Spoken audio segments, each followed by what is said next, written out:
G'day ladies and gentlemen, how you all doing? Scotty49 here with you once again for another installment in the How to Play Warhammer 40,000 series. Now, this is video number 17 in the series where we've been going through the core mechanics of the game as well as different ways that you can play the game and the various army list constructions options available to you.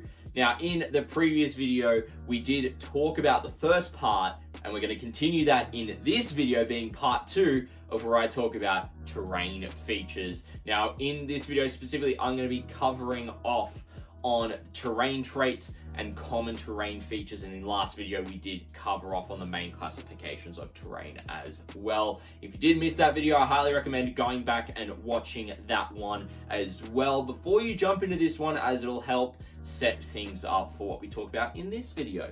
But before we get into it, ladies and gentlemen, thank everyone that has subscribed to the channel so far. And if you haven't done so, feel free to hit that subscribe button, as it'd be really appreciated. I got something special in the works coming to you guys shortly. But without further ado, ladies and gentlemen, let's jump into it.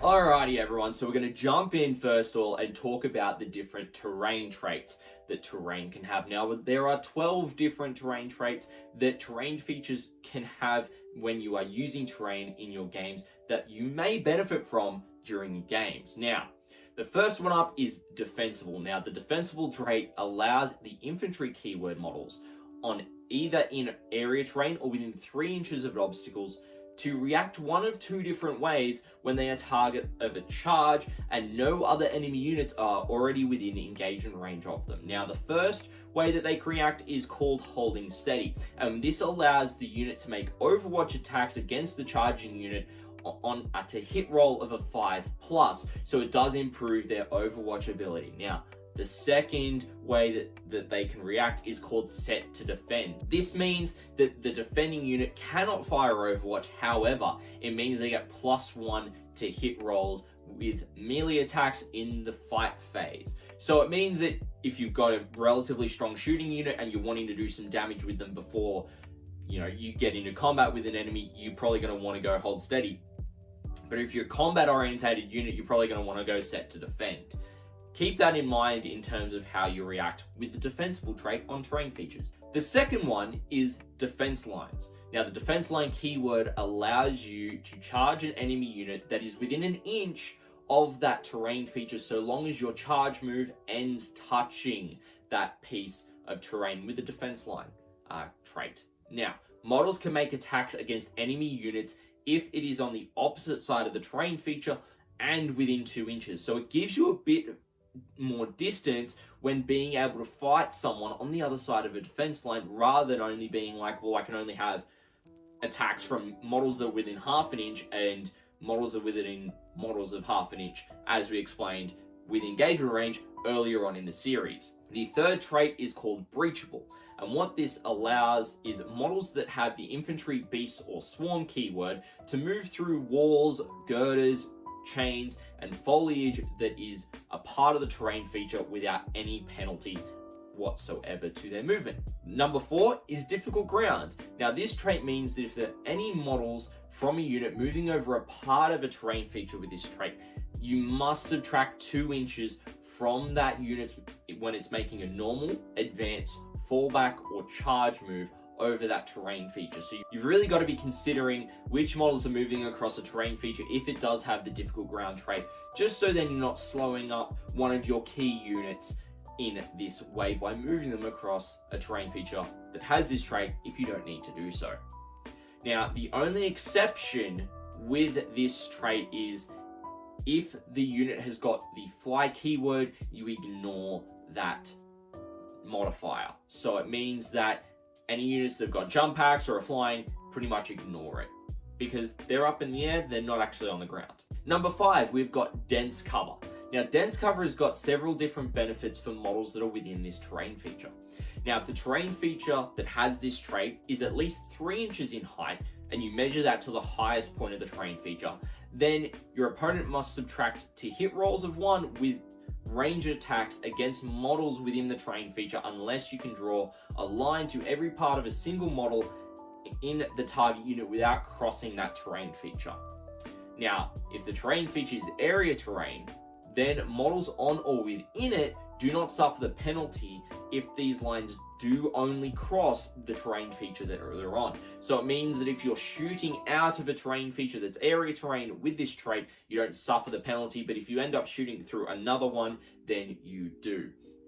Now, if the terrain feature is an obstacle with this trait, then models within 3 inches do not suffer the penalty if these lines only cross the obstacle terrain feature that they're within 3 inches of. Now, models do not suffer this penalty when they are shooting at models with the aircraft keyword or any models that have got a wounds characteristic denoted by the W on their profiles of 18 or more. Now, some profiles do degrade over time with wounds, so bear in mind that it is always considered at the highest point for the wounds that they start with for this characteristic. For these type of models, the reverse is not true, however. When they are choosing to shoot at units that are within dense cover, they still have to take that negative modifier to their to hit roll. Next up is unstable position. Now, the unstable position trait means that models can't be set up or finish their move on top of this terrain feature. So generally, it means that you're not having something standing wobbling on top of an obstacle that can't actually support it, and you're claiming wobbly model syndrome. No, you've just got to place it on one side or the other. You can't finish on top of it. Number 7 is exposed position. The exposed position trait means that any models that are on this terrain feature do not receive the benefits of cover whatsoever. So that's pretty explicit. So keep in mind, if you've got a piece of terrain on the battlefield that has got the exposed position keyword, that you make sure you remember that.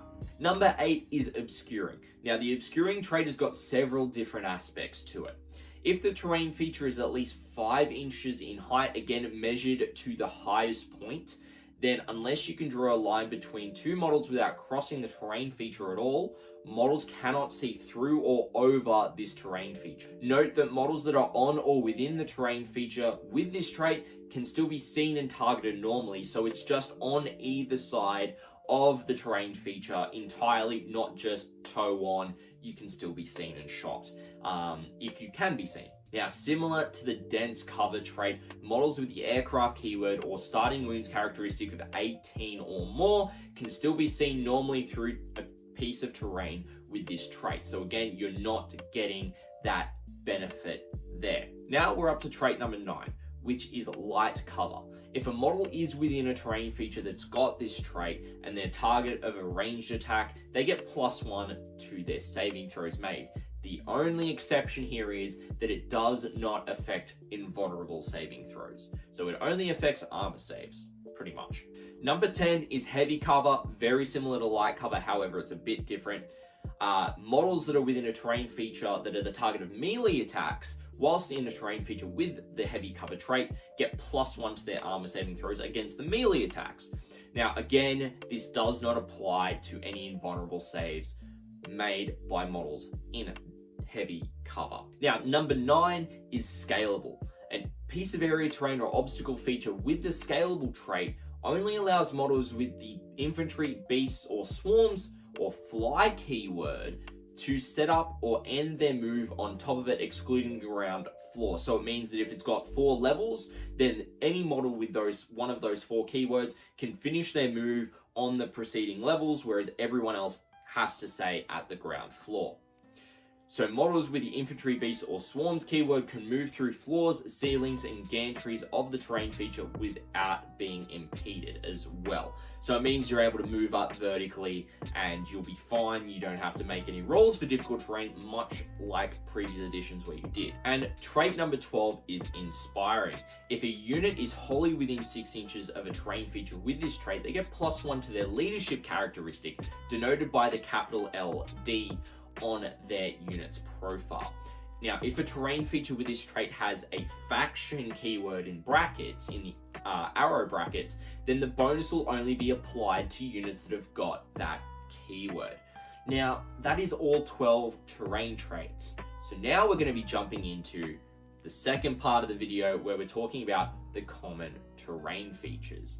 Now, there are 9 different examples of common terrain features that you should expect to make use of during your games. Now, even though there are 9 different examples, feel free to define your own pieces of terrain if you make any scratch build terrain, or if you find a piece that doesn't fit too well into any of these categories as well, and the examples in the rulebook also. So the first one is ruins. Now, ruins are classified as area terrain, and they have the following terrain traits. They have scalable, breachable, light cover, defensible, and obscuring.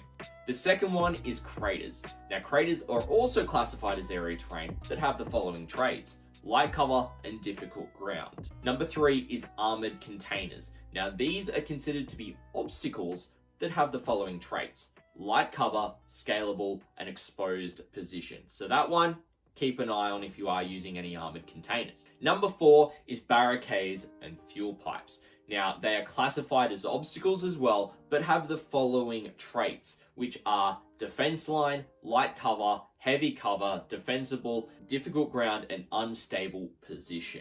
The 5th one is woods. So woods are classified again as area terrain as well, and they've got the following traits of dense cover, breachable, defensible, and difficult ground. Number 6 is battlefield debris. Now, they're considered obstacles with the following traits: exposed position. So they don't really give you too much benefit, and you don't receive the benefits of cover at all from them. Number 7 is industrial structures. Now, they're classified as area terrain and have got the scalable, breachable, dense cover, and defensible traits for the piece of terrain. Number 8, we've got statuaries. Now, these are considered as obstacles that have the light cover, unstable position, and inspiring keyword terrain traits. So these are the ones that'll have that inspiring aura to particular factions. The example given in the rulebook is an Imperium statuary, which gives the benefit to Imperium models. You could have a Chaos one, you could have a Tau one, an Eldari one. There's a heap of different ones that you could even make yourself. And then number 9,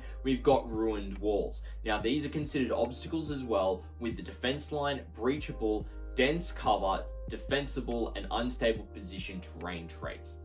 And ladies and gentlemen, that about covers it for all the different terrain rules and how to use them in your games of Warhammer 40,000. Alrighty everyone, well, I hope that I've been able to give you a nice clear example of the different terrain traits that terrain features can have, as well as the various common terrain features you'll run into and use in your games of Warhammer 40,000 and the benefits of cover they will give you. Now, I am sad to say that this is also the last video in the How to Play Warhammer 40,000 series for 9th edition. It has been absolutely awesome to go through the core mechanics of the game, talk about list construction, talk about how to play the game as well, and I'm sure I'll be able to do it for future editions as well. I hope that you have enjoyed coming along this journey with me and learning about all these different core parts of the game of Warhammer 40,000. Now, if you have got any feedback at all on this video in particular, or on the series as a whole, please feel free to let me know down in the comments section below. And if you haven't already, hit the video with a like and a subscribe on the channel if you want to continue supporting me here over on YouTube with the content that I am creating. As well, down in the comments, let me know if you have any questions regarding terrain features, and I'll happily get back to you to answer them as best I can. Again, if you do not want to ask me here on YouTube, feel free to come over on Twitch, where I'm live on Tuesday and Friday nights and Saturday afternoons, Australian Eastern Standard Time, and you can ask me over there. I'm always happy to chat with people and talk about the rules of the game and give you nice, clear explanations and explain things even further, even more in depth with more examples than I can do here in these shorter videos. And if you haven't done so already, make sure to follow the channel over on Twitch as well. Be greatly appreciated. But ladies and gentlemen, that is it for this series. I'm gonna have something nice and fresh and awesome coming at you soon. I hope you have enjoyed this journey with me going through the rules of the game, and I'll catch you all soon.